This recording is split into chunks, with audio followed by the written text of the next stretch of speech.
कब्र में जन्नत का दरवाजा खिला हुआ था। ईमान अफरोज सच्चा वाकया। यकीन ना आए तो खुद अपनी आंखों से देख लें। मुंशी करमदीन की वफात हुई तो मैं जनाजे और दफन में शरीक था। मेरे कुछ जरूरी कागजात कब्र में गिर गए थे। दफन को 1 महीना हो चुका था। मजबूरा मुंशी करमदीन के घर वालों से कब्र कुशाई की इजाजत ली। जैसे ही कब्र खोली और हमने ईंटें हटाई तो दहशत से चीखें निकल गईं, क्योंकि अंदर मुंशी करमदीन हमारे इलाके के एक उम्र रसीदा बुजुर्ग थे, लिखना पढ़ना नहीं जानते थे। उनका इंतकाल हो गया। मैं जनाजे में शरीक था और दफन में भी शरीक था। दफन के बाद हम सब घर आ गए। मेरे कुछ जरूरी कागजात थे जो मिल नहीं रहे थे। अचानक मुझे याद आया, मेरे जरूरी कागजात तो अगली जेब में थे और जरूर दफन के वक्त कब्र में ही गिर गए होंगे। मैंने मौलाना साहब से इजाजत लेकर कब्र खोदी तो कब्र गुलाब के फूलों से भरी पड़ी थी। मुझे कागजात भूल गए। मैं मुंशी साहब के घर पहुंचा और सारा माजरा जाकर इन्हें बताया और पूछा कि वो कौन सा खास अमल करते थे। तो उनकी बेटी ने ये हैरत अंगेज इंकिशाफ किया। मेरा नाम अकरम है। मैं पेशे के लिहाज से सरकारी क्लर्क हूँ। घर से मैं तैयार होकर बाहर निकला तो मेरे कली यूसुफ का फोन आने लगा।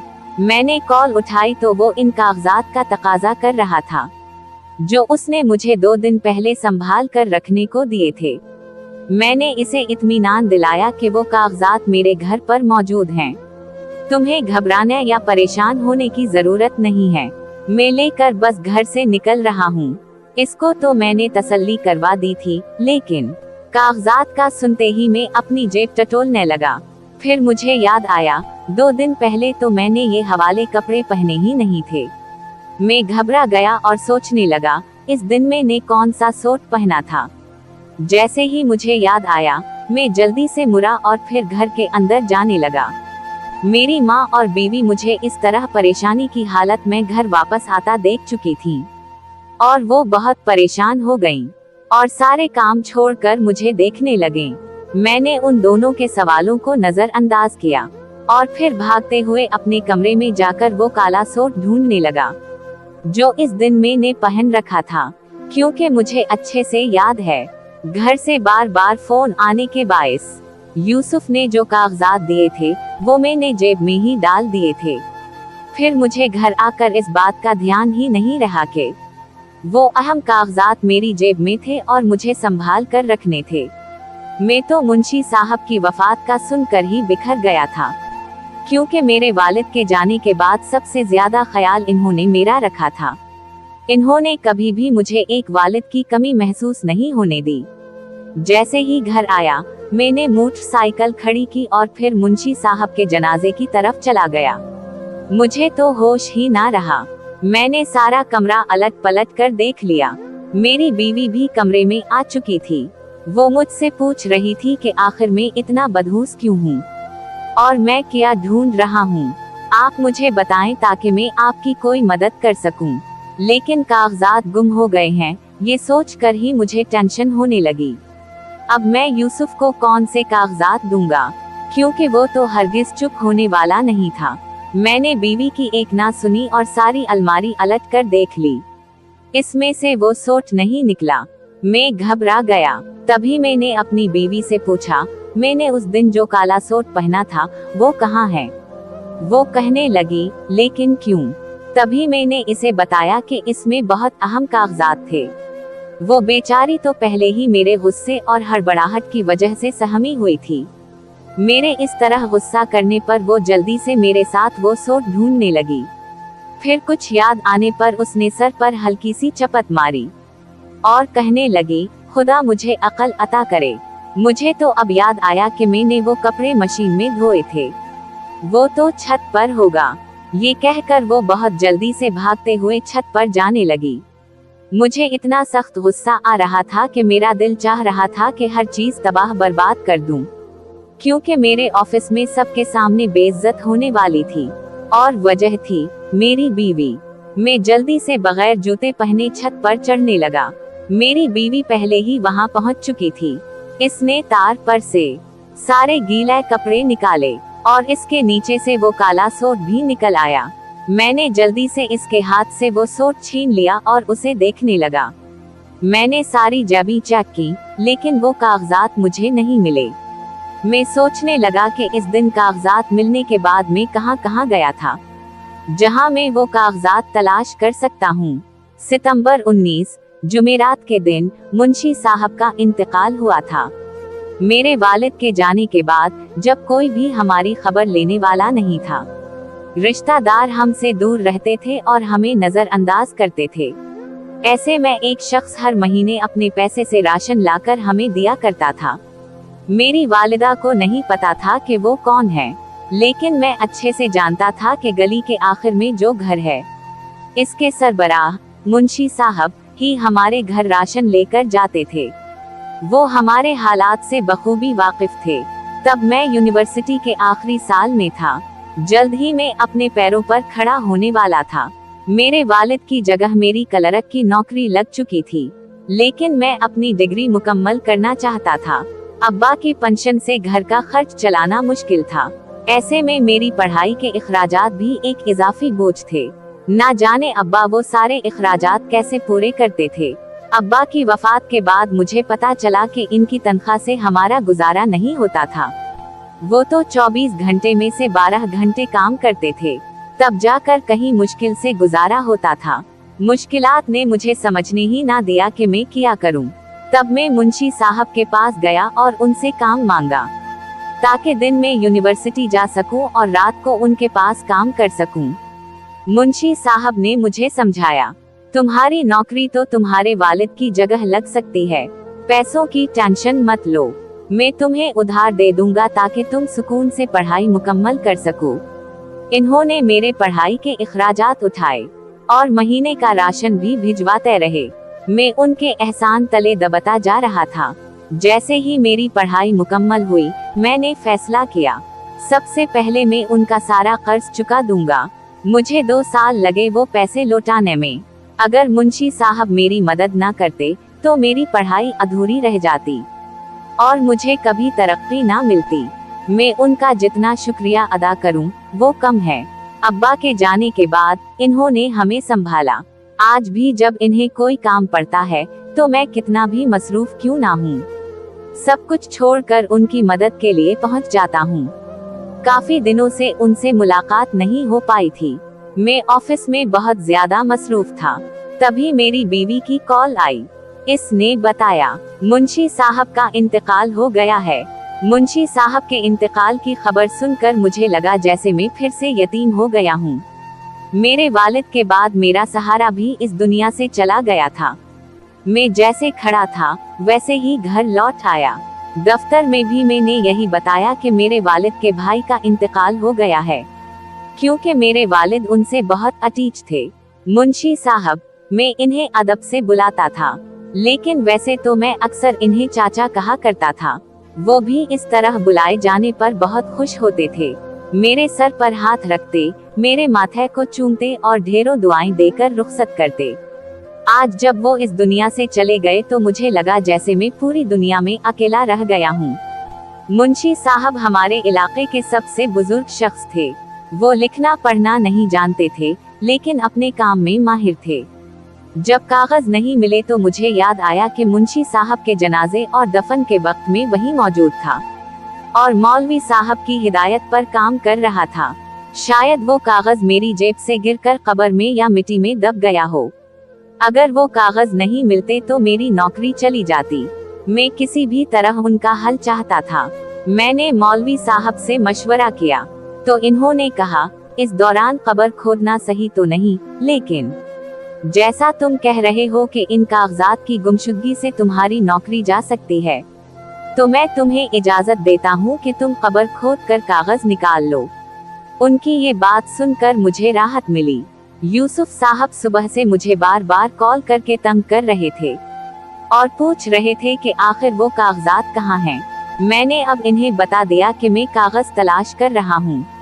आप फिक्र मत करें, बस दुआ करें कि वो कागज मिल जाए, क्योंकि ऐसे मामलात में पुलिस को भी शामिल किया जाता है, तो हमें पुलिस को भी इत्तला देनी पड़ी।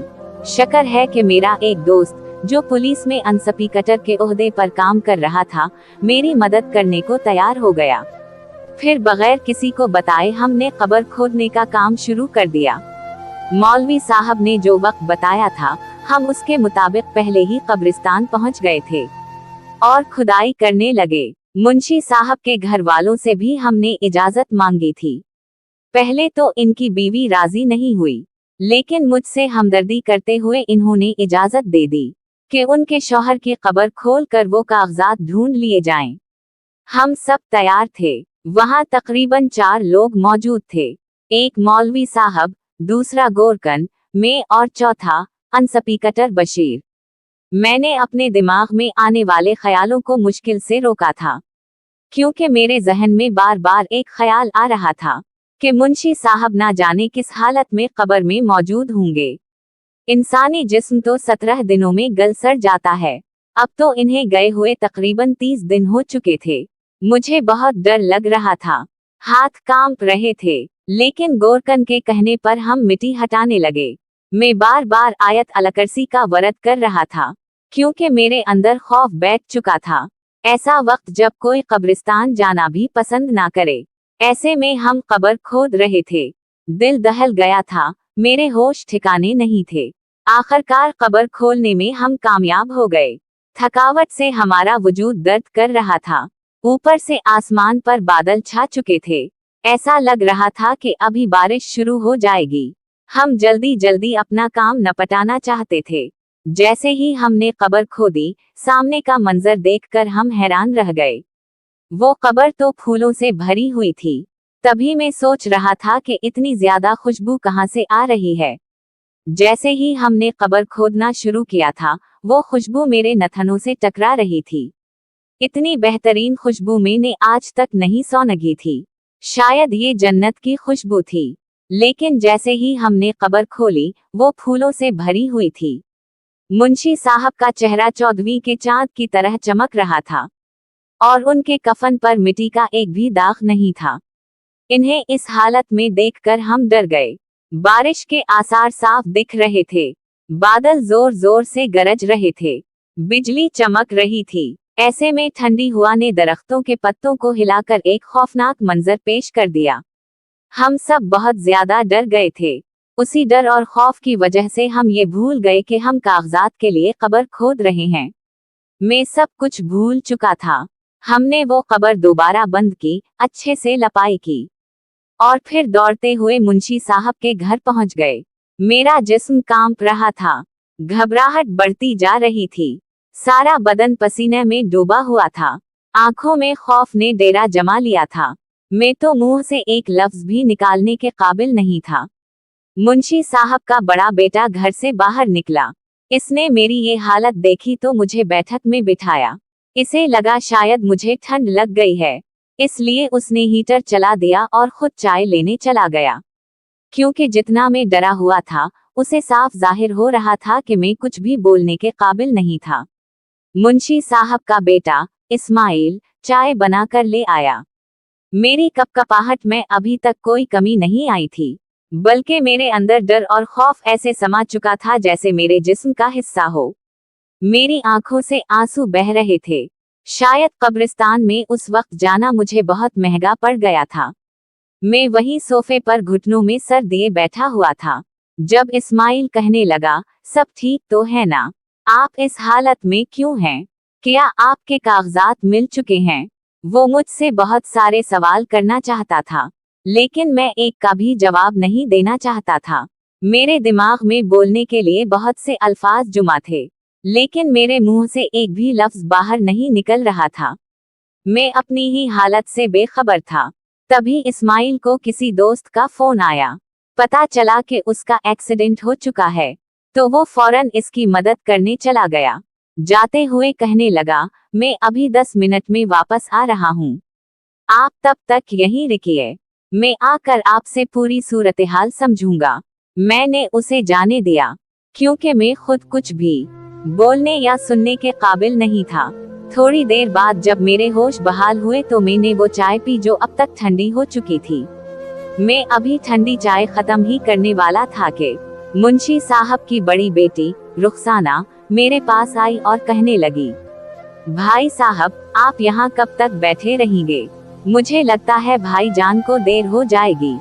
जरूर, मैं इस कहानी को अलग अलग लाइनों में लिखकर पेश कर रहा हूँ।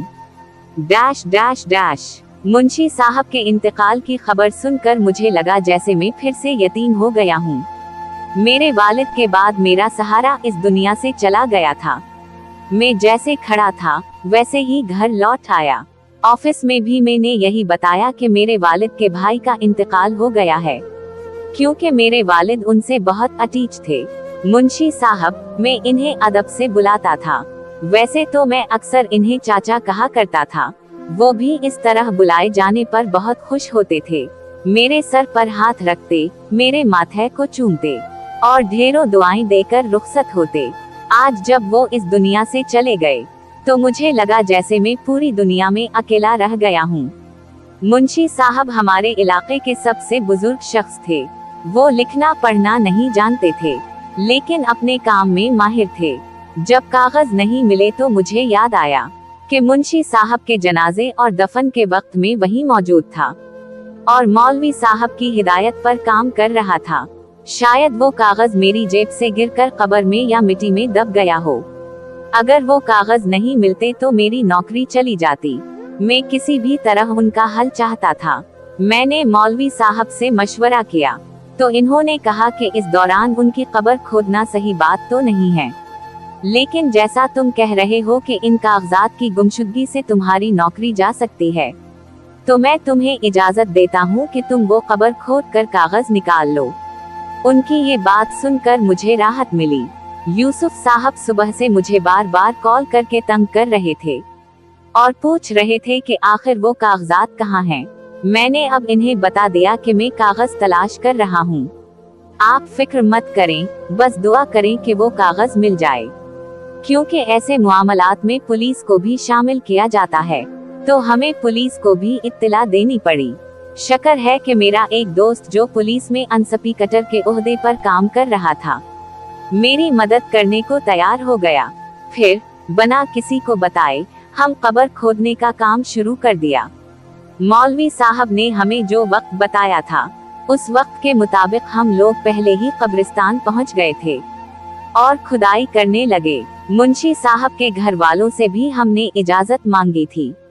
पहले तो इनकी बीवी राजी नहीं हुई, लेकिन मुझसे हमदर्दी करते हुए इन्होंने इजाजत दे दी कि उनके शौहर की कब्र को खोलकर वो कागजात ढूंढ लिए जाएं। हम सब तैयार थे। वहाँ तकरीबन 4 लोग मौजूद थे।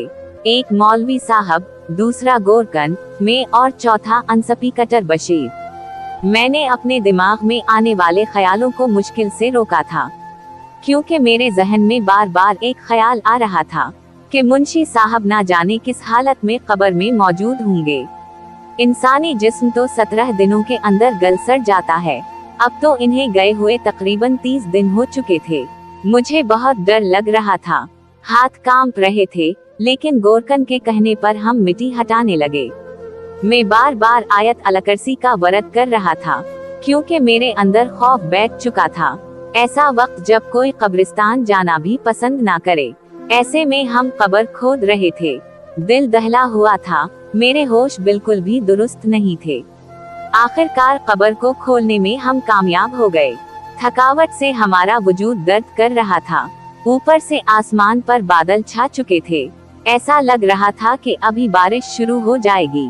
हम जल्दी जल्दी अपना काम निपटाना चाहते थे। जैसे ही हमने कब्र खोदी, सामने का मंजर देखकर हम हैरान रह गए। वो कब्र तो फूलों से भरी हुई थी। तभी मैं सोच रहा था कि इतनी ज्यादा खुशबू कहाँ से आ रही है। जैसे ही हमने कब्र खोदना शुरू किया था, वो खुशबू मेरे नथनों से टकरा रही थी। इतनी बेहतरीन खुशबू मैंने आज तक नहीं सूंघी थी। शायद ये जन्नत की खुशबू थी। लेकिन जैसे ही हमने कब्र खोदी, वो फूलों से भरी हुई थी। मुंशी साहब का चेहरा 14वीं के चांद की तरह चमक रहा था और उनके कफन पर मिट्टी का एक भी दाग नहीं था। इन्हें इस हालत में देखकर हम डर गए। बारिश के आसार साफ दिख रहे थे। बादल जोर जोर से गरज रहे थे और बिजली चमक रही थी। ऐसे में ठंडी हवा ने दरख्तों के पत्तों को हिलाकर एक खौफनाक मंजर पेश कर दिया। हम सब बहुत ज्यादा डर गए थे। उसी डर और खौफ की वजह से हम ये भूल गए कि हम कागजात के लिए वो कब्र खोद रहे हैं। मैं सब कुछ भूल चुका था। हमने वो कब्र दोबारा बंद की, अच्छे से लपाई की और फिर दौड़ते हुए मुंशी साहब के घर पहुंच गए। मेरा जिस्म कांप रहा था, घबराहट बढ़ती जा रही थी, सारा बदन पसीने से लगभग भीग चुका था। आंखों में डर और खौफ ने डेरा जमा लिया था। मैं तो मुंह से एक लफ्ज भी निकालने के काबिल नहीं था। ये कहानी बहुत खूबसूरत और ईमान अफरोज है। मैं इसे अलग अलग लाइनों में लिखकर पेश कर रहा हूँ ताकि पढ़ने में मजीद आसानी हो। Dash dash dash. हमने सारा घर छान मारा, तभी ना जाने कैसे मुझे ख्याल आया। मैंने अलमारी पर जमी हुई इस गर्द को नजरअंदाज किया, फिर अपना हाथ अलमारी पर मारना शुरू किया। गर्द हटने लगी। अचानक इस गर्द में से मटियाले रंग की वेलवेट में लिपटी हुई एक किताब मुझे नजर आई। वो गर्द से इस कदर ढकी हुई थी कि पता ही नहीं चल रहा था कि वो कोई किताब है। मैंने हड़बड़ाहट में उसे अपनी तरफ खींचा। बहुत सी मिट्टी उड़कर मेरे चेहरे पर जम चुकी थी, लेकिन मुझे इसकी कोई परवाह नहीं थी। मिट्टी की वजह से मुझे खांसी आने लगी। थोड़ी सी गर्द मेरी आंखों में भी चली गई। मैंने कुरान मजीद को सीने से लगाया और जल्दी से नीचे उतरा। मेरी बीवी मेरी तरफ आई और मेरा चेहरा साफ करने लगी, लेकिन मुझे इसकी कोई परवाह नहीं थी। मैंने कुरान मजीद का गिलाफ उतारा, फिर इसे चूमते हुए सीने से लगा लिया। 10 मिनट तक मैं यूं ही रोता रहा। ऐसा लग रहा था जैसे अल्लाह ने अपनी रहमत मुझ पर पूरी कर दी हो, जिसने मुझे कुरान मजीद से दोबारा रूबरू करवा दिया। मुझे आज भी याद है जब अब्बा जान जिंदा थे, तब मैंने 2 महीने पैसे जमा करके ये वेलवेट का गिलाफ खरीदा था, जो उस वक्त बहुत महंगा था, लेकिन मुझे इसकी कोई परवाह नहीं थी। मैं अपने कुरान मजीद को सबसे कीमती कपड़े में लपेटना चाहता था, और मैंने इसे खुद से इतना दूर कर दिया था कि आज वो मेरी पहुंच से बाहर हो गया था। मैं रोने लगा और रोते हुए कुरान मजीद को गले लगाकर बैठ गया। मेरी बीवी हाफिज़े कुरान थी। मेरी ये हालत देखकर वो घबरा गई। इसने सूरा रहमान की तिलावत शुरू कर दी। उसकी आवाज इतनी प्यारी थी, पढ़ने का अंदाज लाजवाब था। शायद इसे लगा कि कब्रिस्तान से लूटने की वजह से मेरी ये हालत हो गई है, लेकिन इसे नहीं मालूम था कि मुझ पर हिदायत के दरवाजे खल चुके हैं। तभी मेरी ये हालत हो रही थी। मैं सूरा रहमान सुनता गया और मेरी आंखों से आंसू और ज्यादा तेजी से बहने लगे। फिर मैंने अपनी बीवी को सारा वाकया सुनाया। वो हैरान रह गई। इसने कहा, बेशक ये कुरान मजीद की बरकत है, जिसकी वजह से हम सब मुसलमान मुसीबतों से बचे हुए हैं, वरना हमारा हाल भी उन काफिरों और मुनाफिकों की तरह होता, जो जाहिर में तो मुसलमान थे, लेकिन हकीकत में काफिरों के साथ मिले हुए थे। हम खुद को मुसलमान कहते हैं, लेकिन हमारी एक भी हरकत मुसलमानों वाली नहीं है। ना हमें अपने दीन की समझ है और ना ही हम इस पर अमल करते हैं। रोते रोते मेरी आंख लग गई, जबकि मेरी बीवी अभी तक सूरा रहमान की तिलावत कर रही थी। मैंने ख्वाब में देखा कि मुंशी साहब मुस्कुरा रहे हैं। मैंने देखा कि मैं उनके बिल्कुल पास बैठा हूँ और एक हसीन वादी में मौजूद हूँ। ऐसी प्यारी वादी जो आज तक मैंने अपनी आँखों से नहीं देखी थी। शायद ये जन्नत की वादी थी। मैं ख्वाब से जाग गया। पसीने में तरबतर हो चुका था। मेरी बीवी मेरी हालत देखकर परेशान थी।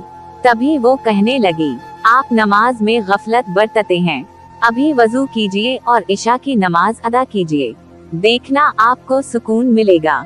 इसकी ये बात मेरे दिल को लगी। मैं जल्दी से उठा और सजदे में गिरकर रोने लगा, क्योंकि आज तक मैंने नमाज सिर्फ एक फर्ज के तौर पर अदा की थी, लेकिन आज मैंने खुदा की मोहब्बत में ये नमाज अदा की। मुझे दिल्ली सुकून हासिल हुआ। मैंने खुदा का शुक्र अदा किया और फिर मैंने कुरान मजीद की तिलावत को अपना रोजाना का मामूल बना लिया। प्यारे दोस्तों, उम्मीद करती हूँ कि आज का ये खूबसूरत वाकया आप